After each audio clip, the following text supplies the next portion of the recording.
요한복음 12장 1절부터 11절까지 제가 한 절 읽고 여러분이 한 절 읽고 교도하시겠습니다.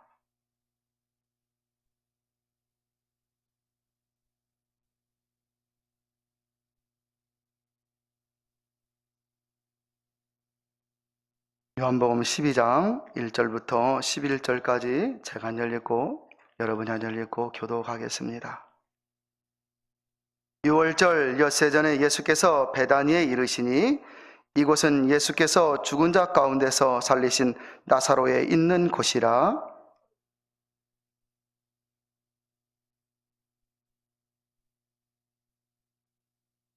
마리아는 지극히 비싼 향유 곧 순전한 나드 한 근을 가져다가 예수의 발에 붓고 자기 머리털로 그의 발을 씻으니 향유 냄새가 집에 가득하더라.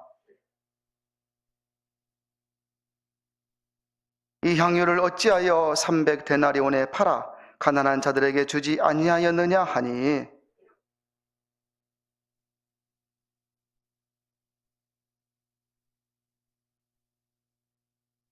예수께서 가라사대 저를 가만히 두어 나의 장사할 날을 위하여 이를 두게 하라.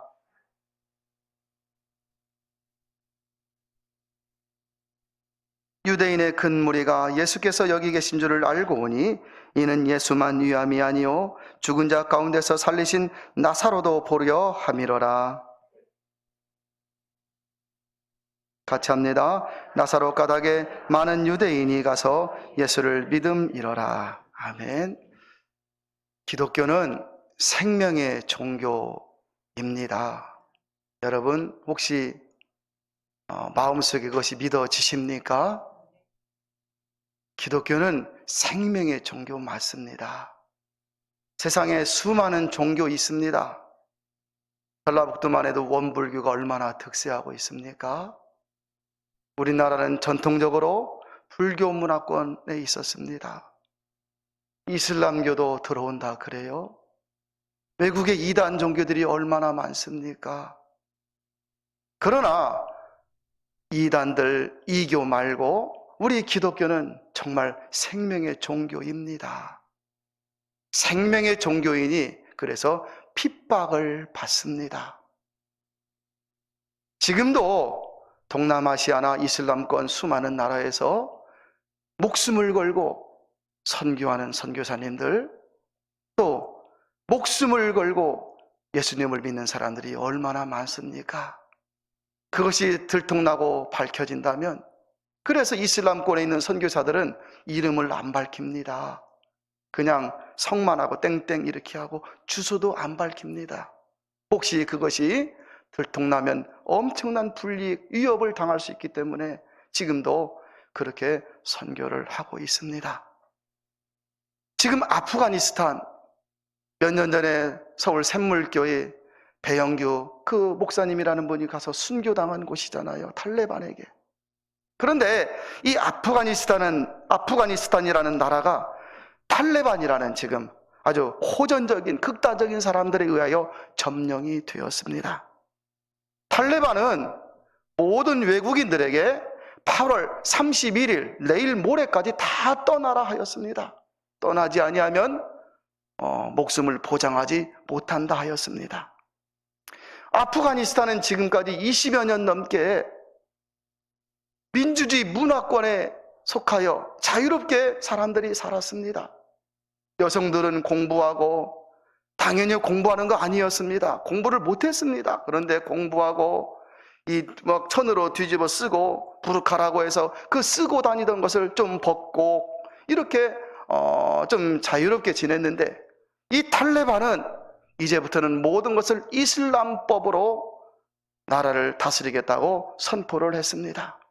여성들은 학교에 못 갑니다. 공부가 중단되었습니다. 이제 온천으로 이것을 막고 부르카라고 하는 것을 뒤집어 쓰고 살아야 됩니다. 운전면허 못 탑니다. 운전할 수 없습니다. 특별히 여러분, 다른 이교, 다른 타종교에 대하여 핍박과 압박을 하겠다고 하였습니다. 거기에 기독교인들이 있는데 죽이든지 핍박을 하겠다라는 말이죠. TV 뉴스를 보면 아프가니스탄을 탈출하려는 수많은 사람들 알지요, 여러분? 보았지 않습니까? 아프가니스탄에 상당한 기독교인들이 있습니다. 주중에 온 기독공보, 거기에 칼럼이 아주 장문으로 실렸는데 기도해 주라, 그 뜻이에요. 거기에 있는 기독교인들은 지금 극심한 두려움과 공포 속에 처하게 되었다고 이렇게 실렸습니다. 어떻게 해야 됩니까? 이게 생명의 종교라는 걸 믿고 세례도 받고 예수님 믿고 살기로 작정했는데 이제는 어떻게 해야 됩니까, 여러분? 정말 아프가니스탄에 있는 기독교인들을 위해서 기도해 주셔야만 합니다. 대한민국 기독교 인구가 800만 명이랍니다. 네, 좋습니다. 얼마나 자유롭고 나와서 예배드릴 수 있고 얼마나 좋습니까? 그런데 여러분, 우리가 휴전 상태이지 않습니까? 종전이 아니라 휴전 상태인데 만약에 적화 통일이 된다면 생각만 해도 끔찍한 일이 발생합니다. 적화 통일이 된다면, 적화 통일이 되어서 목숨의 위협과 핍박을 받게 된다면 그때에도 신앙의 정조를 지키는 성도들은 얼마나 되겠습니까? 우리는 자유로운 상황에서도 예배 한번 드리기가 너무나 힘들고 어려울 때 많이 있는데 적화 통일이 된다면 여러분 자유롭게 주일날 교회 못 나올 것입니다. 성경책 마음대로 들고 못 다닐 거예요. 길거리에서 마음대로 찬송 못 부를 것입니다. 우리가 그러한 나라가 되지 않도록 열심히 기도해야 되고 내가 그러한 상황에 처하지 않도록 정말 신앙을 결단해야 되는 그러한 상황에 처하지 않도록 여러분 기도해야 됩니다. 그래서 시간 날 때마다 나라를 위해서 기도해 주십시오. 대한민국이 계속해서 자유로운 나라가 될 수 있도록 기도해 주시라는 말입니다. 왜냐하면 내일 일은 아무도 모르기 때문에 그런 것입니다. 여러분, 그 어떤 환경이 닥쳐도 그 어떤 어려움이 닥쳐도 이 종교는 생명의 종교라는 사실을 분명히 믿으시고 예수님을 믿고 사랑하며 신앙을 꼭 지켜 나가시기를 권면드립니다. 예수님을 믿는 목적이 무엇일까요? 자녀 출세하려고 예수님 믿는 거 아니지요. 인생을 행복하게 살려고 믿는 건 아닙니다. 맞습니다. 행복은 주님 안에 살려고 주님 믿고 인생도 행복하게 살고 인생은 짧기 때문에 언젠가 죽음을 통과했을 때 천국 가려고 예수님 믿는 것이잖아요. 이 생명의 종교를 여러분 마음속에 분명히 새기시고 한 주 한 주 맞이하는 이 주일이 감사한 주일이 될 수 있기를 진심으로 축복합니다. 미국 교회에서는 우리 아리랑 곡절을 가지고 찬송을 부릅니다. 지금 미국 북장로의 찬송가 346장이에요. 346장 1절에 보면 이렇게 가사가 나옵니다. 예수님은 모든 것의 근원이 되시니 말씀으로 세상 만물을 창조하셨네.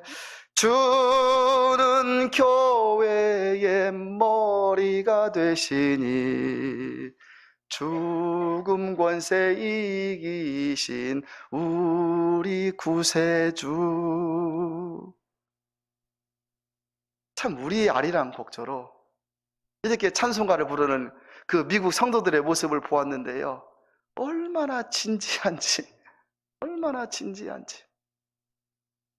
예수님은 우리의 구세주 맞습니다. 여러분이 영원토록 믿고 따를 구주가 되십니다. 예수님은 이런 분이심에도 불구하고 제자들은 이것을 몰랐습니다. 예수님 공생의 3년간 제자들은 12명은 예수님과 동거동락하며 살았지만 이것을 몰랐던 거예요. 예수님이 어떤 분이신지를 모르시자, 예수님이 잡히시자 다 도망쳐버리는 겁니다. 여러분 혹시 어려움과 곤란이 온다고 할 때, 그래도 나는 예수님을 믿겠습니다, 나는 예수님을 믿는 사람입니다, 자신 있게 말할 수가 있겠습니까? 제자들은 다 도망가 버렸습니다. 3년간 통고통락했는데 수제자 베드로는 그래도 체면 때문에 붙잡히신 예수님을 멀찍이 따라갑니다. 그런데 그도 이 계집종의 시험 앞에 여지없이 넘어져 3번이나 예수님을 부인하게 됩니다. 그런데 도망치고 부인했던 제자들이 오순절날 성령 받고 변화되고 바뀌어졌습니다. 그제서야 주님은 구세주이시며 주님이 되신 십자가가 나의 죄를 위해서 지신 십자가임을 깨닫게 되었습니다. 그 사랑을 알게 되자 이제는 부인할 수 없고 도망칠 수가 없었습니다. 베드로는 나중에 붙잡혀 순교당할 때 나를 이렇게 예수님처럼 똑같이 십자가에 매지 마시고 나를 거꾸로 매달아 주십시오 하면서 순교를 당했잖아요. 예수님의 사랑을 깨달은 제자들은 그제서야 예수님을 위하여 살게 된 것입니다. 오늘 성경에 보면 예수님을 사랑했던 나사로, 마르다, 마리아가 나옵니다. 나사로는 죽었다가 3일이나 되었는데 그 냄새나는 몸을 예수님이 살려준 사람이잖아요. 마르다, 마리아는 나사로의 누이들입니다. 그런데요, 이 가정이 예수님을 초청하여 잔치를 벌이는데 이 잔치를 벌인 사건이 얼마나 여러분 믿음의 결단으로 한 일인지를 우리가 알아야 합니다. 요한복음 9장 22절에 보면 그 당시 유대인 공동체는 예수 그리스도를, 예수님을 하나님의 아들이라 고백하고 믿는 사람들을 출교시키기로 결의를 합니다. 출교라는 말이 무엇이냐면 그 사회에서 쫓아버리겠다는 겁니다. 쫓겨나면 어디 가서 살아야 됩니까? 마트도 갈 수도 없고 사람들도 만날 수 없고 물건을 살 수도 없고 완전 이방인 취급하면서 되는데 어떻게 살아야 됩니까? 그럼에도 불구하고 오늘 잔치, 예수님을 모시고 하는 이 잔치는 대단한 믿음의 결단으로 행한 일임을 여러분 아셔야만 합니다. 오늘 잔치는 예수님을 하나님의 아들로 인정하는 사람을 출교하기로 결의한 후에 일어난 사건이기 때문에, 그럼에도 예수님을 모시고 잔치를 벌인 나사로, 마르다, 마리아는 정말 대단한 믿음의 사람이었던 것입니다. 오늘 이 아침에는 예수님을 사랑하며 모든 것을 바쳤던 마르다, 나사로, 마리아를 통하여서 큰 교훈을 얻기를 소망합니다. 첫째는 마르다입니다. 마르다는 봉사하는 성도의 모습입니다. 봉사를 정말 멋지게 하는 성도의 모습. 마르다는 예수님을 초청하면 사회로부터, 사람들로부터 불이익을 당할 수 있는 상황에서 예수님과 제자들을 초청하고 자신은 음식을 잘 만드는 이 탤런트가 있는데 이 탤런트를 사용하여서 잔치를 엽니다. 마르다는 유대인들의 핍박이 두렵지가 않습니다. 왜 두렵지 않겠습니까? 그것은 오레비인 나사로가 죽음에서 살아나는 것을 친히 보았기 때문에 그런 것입니다. 교회마다 이런 성도들이 필요합니다. 봉사하는 성도들, 분명한 신앙을 가지고 성전을 섬기고 하나님을 섬기는 이러한 봉사자들이 필요한데요, 우리 다운교회에도 이런 분들이 있습니다. 하나님을 기쁘시게 하려고 하는 모습을 봅니다. 참 옆에서 얼마나 흐뭇한지요. 담임 목사님을 섬겨줍니다. 묵묵히 말없이 봉사합니다. 참 이 옆에서 지켜보기에 기쁨의 성도이지요. 그들의 가정을 위해서 기도하고 그들의 삶을 위해서 기도가 저절로 나오는 성도들, 인생의 복과 영생의 복이 함께하기를 진심으로 축복합니다. 여러분, 힘을 내셔서 무엇인가를 주님을 기쁘시게 하며 살려고 노력해 보십시오. 마르다는 자기의 달란트 가지고 예수님을 기쁘시게 하려고 노력한 거예요. 세상과 타협하지 않았습니다. 불리기 두렵지 않습니다. 그것은 오레비 나사로를 통하여서 영생이 무엇인지를 알았기 때문에 그런 것입니다. 둘째로 나사로가 나옵니다. 나사로는 유대인의 핍박이 두렵지 않습니다. 왜냐하면 이미 한 번 죽어 보았기 때문에 그런 것입니다. 자, 죽은 지 하루 이틀 사흘 만에 살아났는데 그 영혼이 어디에 있다가 다시 살아났을까요? 사람이 죽으면 영혼이 떠나지 않습니까? 이 떠난 영혼이 어디에 있다가 다시 들어와 나사로가 살게 되었을까요? 그 영혼이 낙원에 있었을 것 아니겠습니까? 하나님의 나라를 보았습니다. 천국 영광을 보았다고도 말할 수가 있습니다. 이제 나사로는 그 몸으로 주님을 증거하는 사람이 되었습니다. 9절에 보니 유대인의 큰 무리가 예수께서 여기 계신 줄을 알고 오니 이는 예수만 유함이 아니요 죽은 자 가운데서 살아난 나사로도 보려 함이니라 하였습니다. 큰 구경거리가 생겼습니다. 죽었다가 살아났답니다. 얼마나 구경거리입니까? 살아난 나사로를 보니 썩었던 그의 육신은 어린아이 살같이 되었습니다. 사람들은 살아난 나사로를 보고 그 옆에 있는 예수님을 보면서 신기해하는 겁니다. 나사로는 어떤 사람입니까? 사람들에게 나를 보시오, 나를 보시오. 여기 옆에 계신 예수님이 나를 살려주신 분입니다. 죽어 3일이나 되어 육신이 썩어 냄새난 이 몸을 살려주신 분이 바로 여기 계신 예수님입니다. 천국은 분명히 있습니다. 내가 그곳에 갔다 온 사람입니다. 사람들에게 말을 했을 것 아니겠습니까? 오늘 11절에 보니 여러분 보십시오. 11절을 보니 나사로 까닭에 많은 유대인이 가서 예수를 믿음이러라 그러잖아요. 나사로 까닭에 많은 유대인들이 예수님을 구주로 믿기 시작했다라는 말입니다. 유명한 부흥 강사인 무디 목사님이 임종할 때 유력 인사들과 친구들이 찾아왔습니다. 병상에 누워있는 이게 마지막 이제 임종하려고 누워있는 목사님을 보니 눈을 감았는데요, 임종을 한 것이에요. 사람들이 이제 임종했으니까 애도를 하려고 하는데 갑자기 목사님이 눈을 다시 뜨더니 이렇게 말을 했습니다. 여기가 어디냐? 난 조금 전에 천사들이 나를 맞아주고 주님이 엄청난 대관식을 열어주는 자리에 있었는데 내가 왜 여기 있느냐?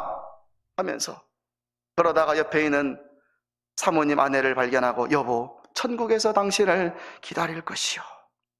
친구들에게 말하기를 친구들이여 모두가 예수님을 믿고 살아가시오.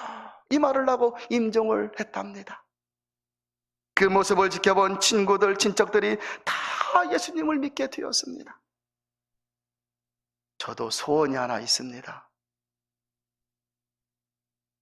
저의 인생의 마지막에 사랑하는 주님을 보고 싶어하는 소원입니다. 세상에서 그렇게 주님, 예수님은 나의 구주입니다. 예수님, 내가 주님 사랑하는 것 알지요? 하면서 살아왔는데 나의 마지막 그때 나의 사랑하는 주님이 내 눈에 보였으면 좋겠습니다. 사랑하는 주님을 만나고 나의 마지막 그 호흡으로 내 주위에 있는 많은 사람들에게 예수님을 믿으시오, 그렇게 하고 마치기를 소원합니다. 정말 그런 일을 제가 보았습니다. 전주에 있을 때 권사님의 어머니가 자궁암에 걸리셨는데 그 암에 걸리셨는데 이분이 이제 마지막을 맞이하려고 엠마오 병원, 전주 엠마오 병원에 있잖아요. 갑자기 빨리 목사님 오라고 해서 저는 갔잖아요. 가니까 모든 친척들, 사위들, 손주들이 그 통로에 가득 앉아 있는 거예요. 그래서 이제 병실에 들어가 손을 잡고 권사님 하면서 이제 기도하려고 하니 저한테 하는 말이 목사님, 예수님이 나를 불러요. 저 앞에 저기서 나를 불러요.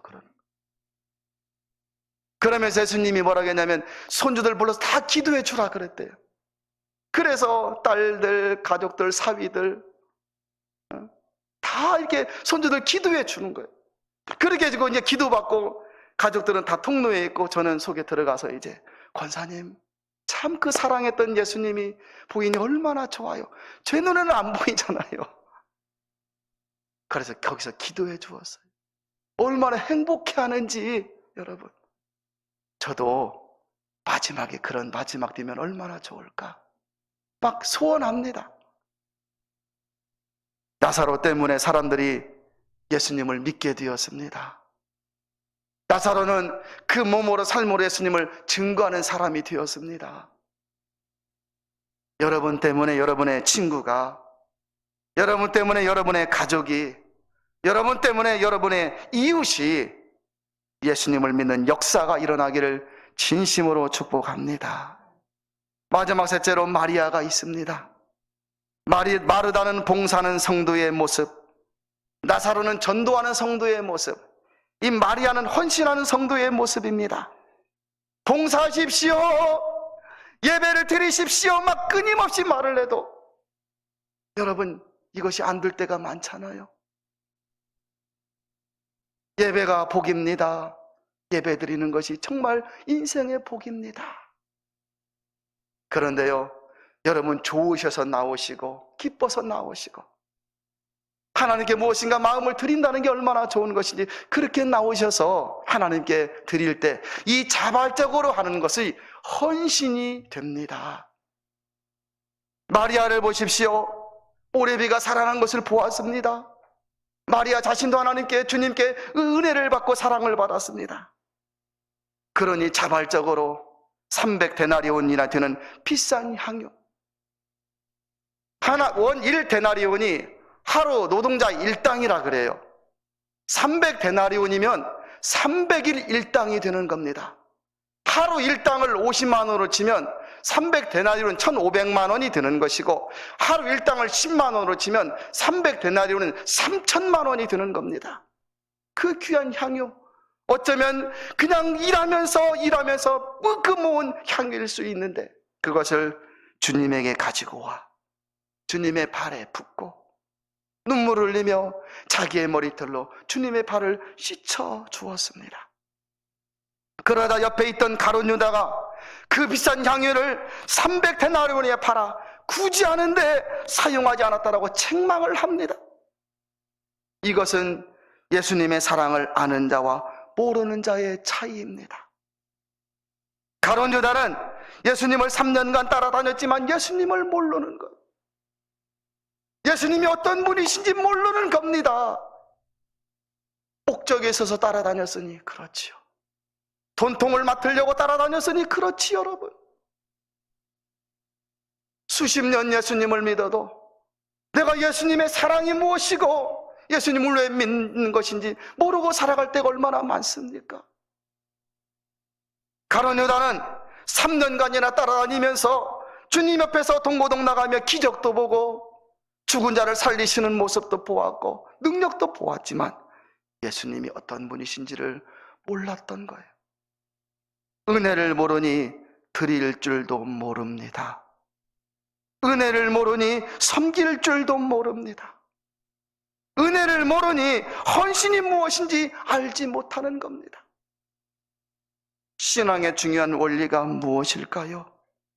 예수님이 어떤 분이신지 알고 그분을 위하여 사는 것, 이것은 절대로 힘든 인생이 아니요 고난의 인생이 아닙니다. 제가 분명히 말씀드릴 수 있는 것은 예수님 안에 사는 것은 행복입니다. 행복한 성도입니다. 예수님을 사랑하는 일은 쉽지가 않습니다. 돈 있는 사람들, 부자들은 300데나리온, 그 1,000만 원, 3천만 원 뒤어도 그 향유를 돈 주고 살 수는 있지만 마리아처럼 주님을 사랑하여서 값비싼 향유를 자발적으로 주님께 붓고 머리털로 주님 발을 씻기는 일은 아무나 못하는 일입니다. 여러분, 우리의 예배를 한번 보십시오. 우리의 신앙생활을 한번 살펴보십시오. 여러분, 주님이 얼마만큼 좋으십니까? 주님이 얼마만큼 기쁘십니까? 예배를 드리는 그 사람의 모습을 보면 그 사람의 주님을 향한 마음과 신앙의 깊이를 짐작할 수가 있습니다. 마리아가 헌신하니까 옆에서 가룟 유다가 한마디 합니다. 300데나리온에 팔아서 구제하면 얼마나 많은 사람들을 구제할 수가 있겠습니까? 책망하지만 마리아는 예수님을 사랑하니까 비난이 들려오지 않습니다. 유대인들의 핍박이 두렵지 않습니다. 여러분, 교회에 다니시고 신앙생활 하시다가 상처받고 시험 들고 절대로 그러지 마십시오. 내가 좋아서 주님을 믿고 그 주님의 사랑을 내가 알기에 신앙생활하는데 상처받고 시험 들고 하지 마십시오. 변함없이 주님을 사랑하면서 신앙생활하는 여러분들 될 수 있기를 진심으로 소망합니다. 누구 때문에가 아니라 예수님 때문에 교회에 나오시고 예수님 때문에 예배를 드리시고 예수님 때문에 봉사하면서 예수님 때문에 헌신하면서 살아갈 수 있기를 부탁드립니다. 이런 성도들에게 은혜의 문은 활짝 열려 있고 천국 문은 활짝 열려 있는 것입니다. 사랑하는 다운교회 성도 여러분, 얼마나 시간이 빠른지요. 주일날이 그냥 휙휙 다가오는 것 같아요. 시간도 지나고 인생도 지나갑니다. 어떤 어려움과 핍박이 있더라도 예수님을 부인하지 마시고 의지하면서 살아갈 수 있기를 부탁드립니다. 주님을 사랑하며 살아서 여러분 남은 인생도 우리 주님 때문에 행복하고 이후에는 천국 영광도 다 누리시는 여러분들 될 수 있기를 진심으로 축복합니다.